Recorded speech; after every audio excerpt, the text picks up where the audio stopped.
Detective Lucerne helping me. Wait till I tell my wife. Why would Claire Daly blackmail Ward Fowler?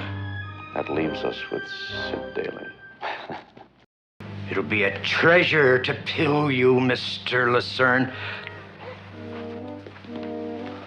I'm sorry. Treasure to pill you? Detective Lucerne has the highest rating in television. Sid and I have given you a show that has been a winner year in and year out. But Ward Fowler is the show. Try to look pleasant, Ward. You're supposed to be pleased when you get a raise. How many times must I tell you that? Do you enjoy insulting me, Claire? I know you sound like that show we did last August. The one where we tried to make the murderer sympathetic. Oh, yes, that was because the blackmailer was so dictatorial and vicious.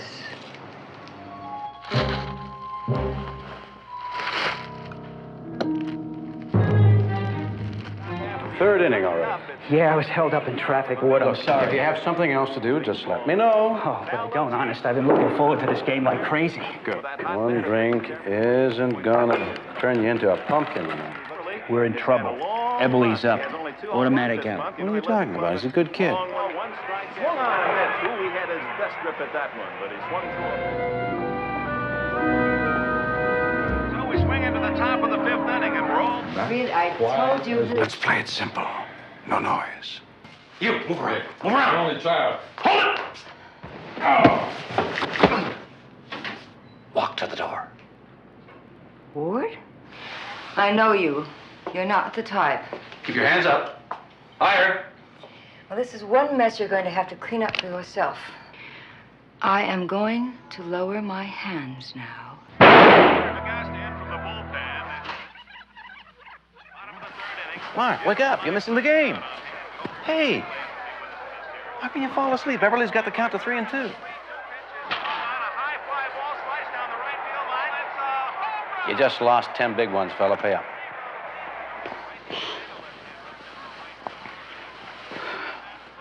I'm sorry, Ward. Just a few minutes.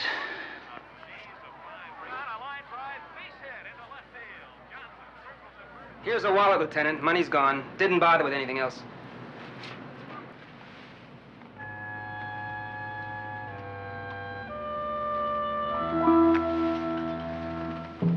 This is about Claire, isn't it?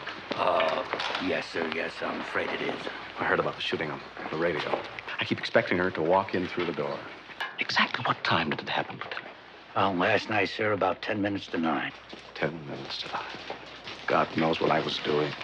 You were watching a ball game with me. I was. Mrs. Daly was shot at a distance of 30 feet, and she was shot in the back. When Mrs. Daly tried to run, that's when he lost his cool. See, that's when he panicked and he shot her.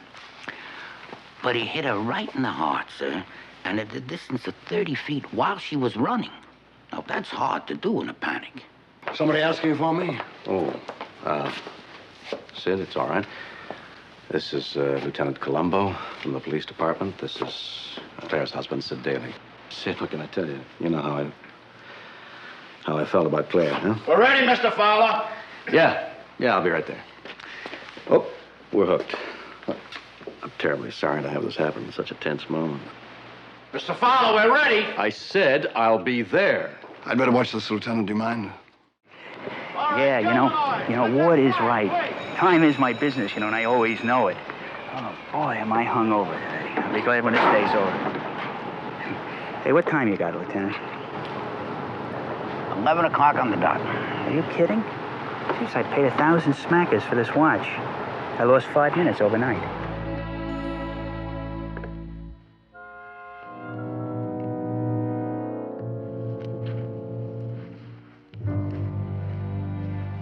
Would you draw a circle back there, right around the area of the heart?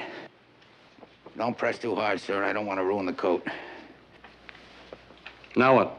Now I drop my hands. Do you see what happened to that circle, sir? When I dropped my hands, the circle dropped too.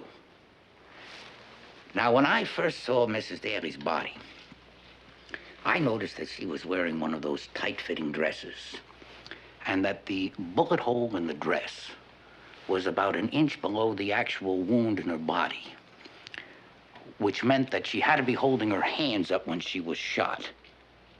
And she couldn't be running away, could she? No one runs for their lives with their hands straight up. So either she was walking with her hands straight up, or she was standing still with her hands straight up when the gunman shot her in the back. You already know something. Where did you look? Yes, sir. Studio wardrobe department. You got it in one, sir. That's absolutely amazing. You're right. The Parker and the ski mask. That's where they both came from. And the gun? Oh, come on, sir. You're putting me on. You know that guns don't come from the wardrobe department. Of course. How stupid of me. No, that's the prop department, sir, not the wardrobe department. How does a smart man like Lieutenant Lucerne make a mistake like that? Because you're not talking to Lieutenant Lucerne at the moment, are you, Lieutenant? You're talking to Ward Fowler. Well, what's the difference, sir? The difference is Ward Fowler is under suspicion of murder. And a man under that kind of threat is apt to make mistakes. He's apt to get rattled. Well, whoever said anything about Ward Fowler being under suspicion of murder? Lieutenant Lucerne did. Where did Mrs. Daly discover you, sir? That's something even my wife doesn't know. It doesn't say anything here in the bio. It doesn't even say whether Ward Fowler's your real name or not. And that's something any Lieutenant Lucerne fan would want to know. Why don't we stop pretending that I'm brilliant and you're simple for one moment? I'm going to confide something. My real name, so help me, Charles Kipling, and you're the only one who knows that. Now, Charles Kipling was in a little bit of trouble when Claire first found him. Actually, I was doing theater in Toronto. Just a couple of questions before my report on Sid Daly. It doesn't look like he could have done it, sir. He was with a girl, and she confirmed it. I see. Have you by any chance checked with the Toronto police by now? Yes. Yes, as a matter of fact, I have. I thought maybe you had.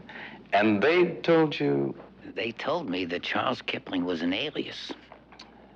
And that's when you decided to have Ward Fowler's fingerprints checked with the FBI? That is absolutely right, sir. You're amazing. Yes, it turns out that Ward Fowler's real name is not Charles Kipling. It's John Schnelling. And he's not a Canadian. He's an American. And he went to Canada after he deserted during the Korean War. I mean, you know, he had an awful lot to conceal. Did you know that? For example, the Army unit that he deserted from was the artillery. He was an expert marksman. I checked on that, too. He never told me that. Ward Fowler denies having a motive. He won't admit to having means. And he can prove that he didn't have opportunity. So that leaves us with Sid Daly. That's a great third act line, isn't it? That leaves us with Sid Daly.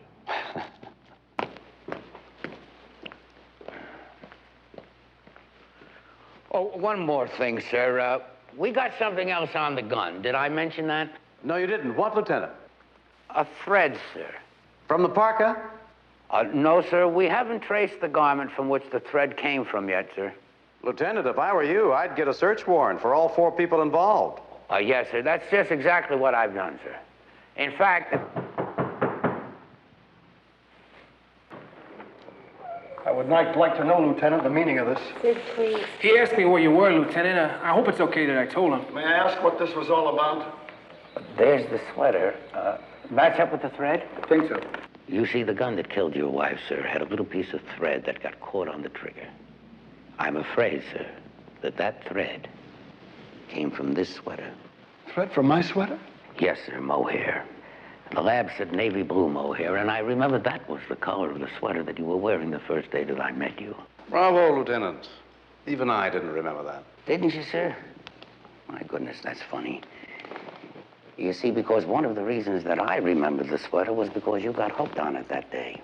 Supposing Ward Fowler had planted that thread on the gun himself. Well, sir, supposing supposing Lieutenant Lucerne was right.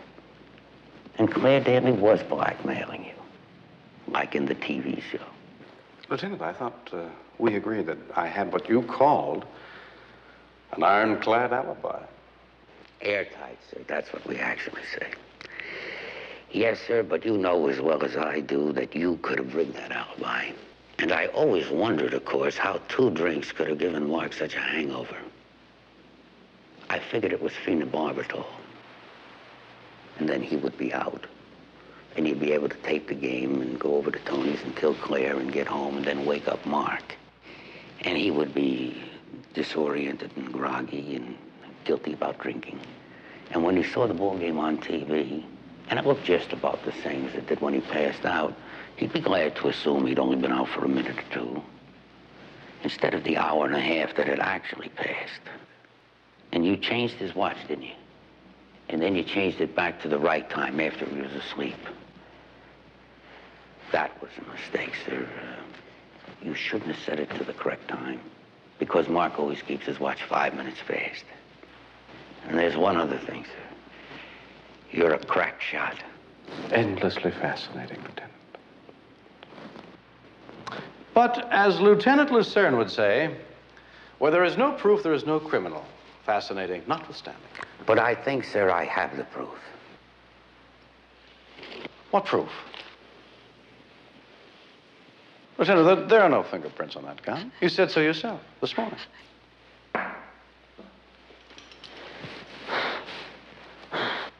This has been a rather silly demonstration, Lieutenant. Well, sir, you know that this gun was only used as a prop. So, of course, it was never filled with anything but blanks. That is, until you stole it, sir. And in order to kill Mrs. Daly, you had to remove the blanks and insert real bullets. There were no prints on the gun because you wiped the gun clean, sir. But there is a reason that the lab report took so long.